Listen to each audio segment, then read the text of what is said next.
Hello and welcome to this review of my Olympia ES 100 typewriter.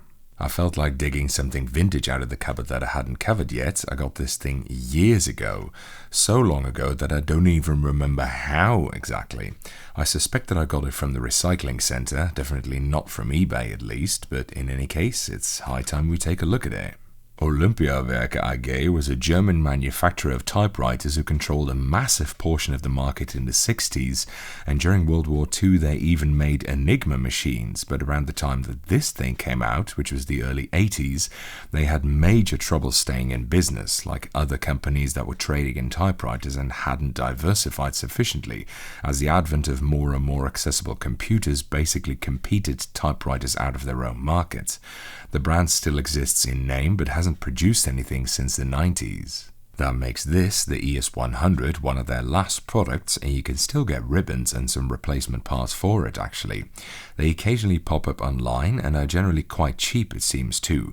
I suspect this is actually a Dutch model, as this F here is the sign for the old Dutch currency before the euro, the guilder, and even more tellingly, it's got a cap with a secondary legend here depicting the IJ digraph, which as far as I'm aware is unique to the Dutch language. It's pronounced A, and foreigners almost invariably fuck this sound up, especially if they don't know about it.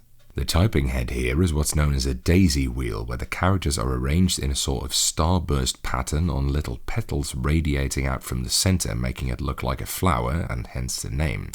Daisy wheel printing is one of the later and more successful methods for electronic typewriters, as it was much faster, cheaper and more flexible than the venerable IBM Selectric, and produced better looking print than, for example, a dot matrix printer. It was later replaced by modern printing techniques such as laser and inkjet printing, which weren't limited to printing characters but could instead print freeform, which was obviously a major step up from this. If you're interested, I have a very detailed video about the IBM Selectric on the channel, and also one about an IBM daisy wheel machine that uses a buckling spring keyboard. Someone on Deskthority actually posted a very long guide for adapting these ES 100 machines for PC use, which is pretty cool, even if it's outside of the realm what I have time and means for. But I figured I should include it here because it's pretty damn cool, so shout out to Purgeable. Now, the first thing to note here is that it doesn't actually work. It powers on, but as soon as you do, there's this strange high-pitched whining noise as if it's in pain. Oh dear. And it doesn't respond to any inputs. Plus, I can't even get the roller to feed the paper through anyway, so this seems a lost cause, unfortunately. Thankfully, I have manual typewriters that still work for when I want that typewritery effect.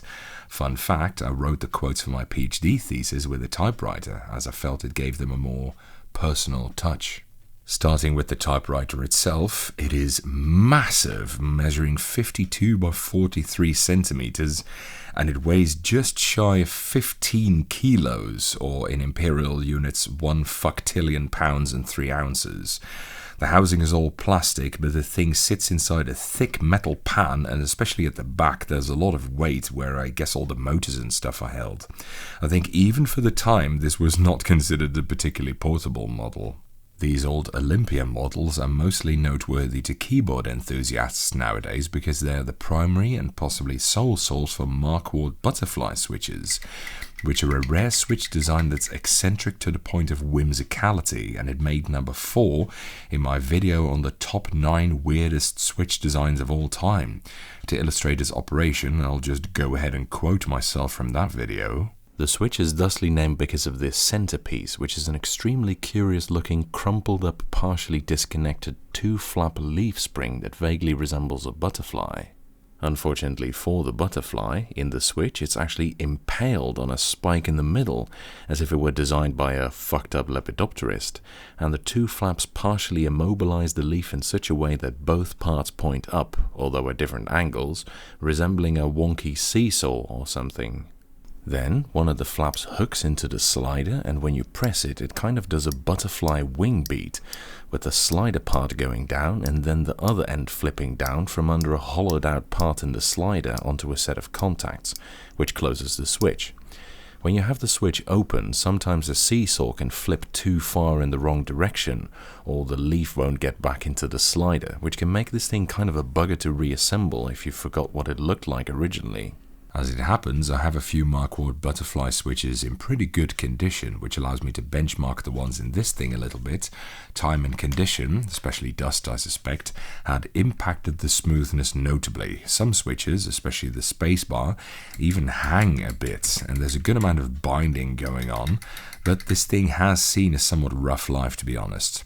Apart from being heavily coated in dust, one of the keycaps snapped off, and one of the switches has actually been completely destroyed, so I suspect something big and heavy fell on it at some point, or it took a bad fall or something like that.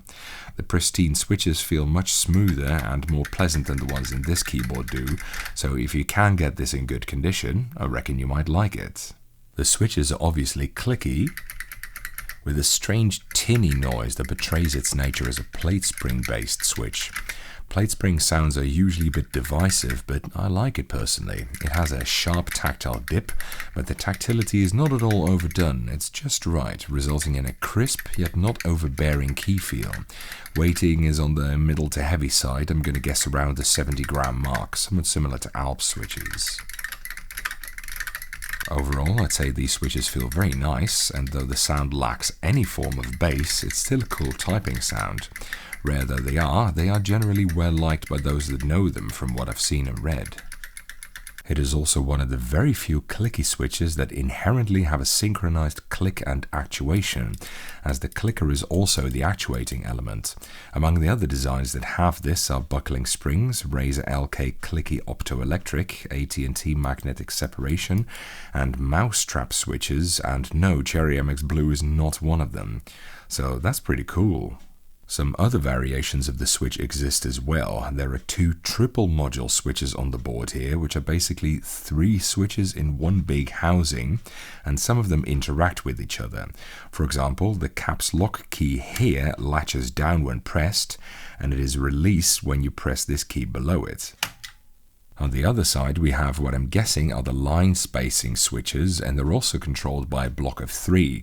However, in this design, there is always one key latched down, and pressing any of the others releases the previous one. I'm not sure how these switches operate internally, to be honest. It seems pretty interesting, but I know from experience that Marquardt Butterfly switches are very hard to reassemble. Plus, I don't really want to put the board through more than it's already experienced, so I'm not going to wreck it just to find out. There's also a double action variant which has a secondary actuation point deeper down with a much heavier weighting to it. As far as I can tell, there are 3 such keys on this typewriter. This one, and this one. Though I'm not sure what those keys, let alone their secondary functions, are actually supposed to do. The keycaps are thick ABS double shots, very typical for the time, and they use a unique 2-pronged mount that's very easy to recognize. Typical for typewriters, they have spherically impressed tops and massive letters located in the center of the caps. Overall, this is a pretty cool machine. I wish I could tell you more about it, but without it working or more detailed documentation available, I guess it really is mostly about the keyboard, though it is a pretty damn cool keyboard at that. Anyway, it's nice to dig up an old keyboard I haven't covered yet from time to time. That's it for this review. Thank you for watching. I hope you enjoyed it, and following is a typing demonstration of me typing on this keyboard.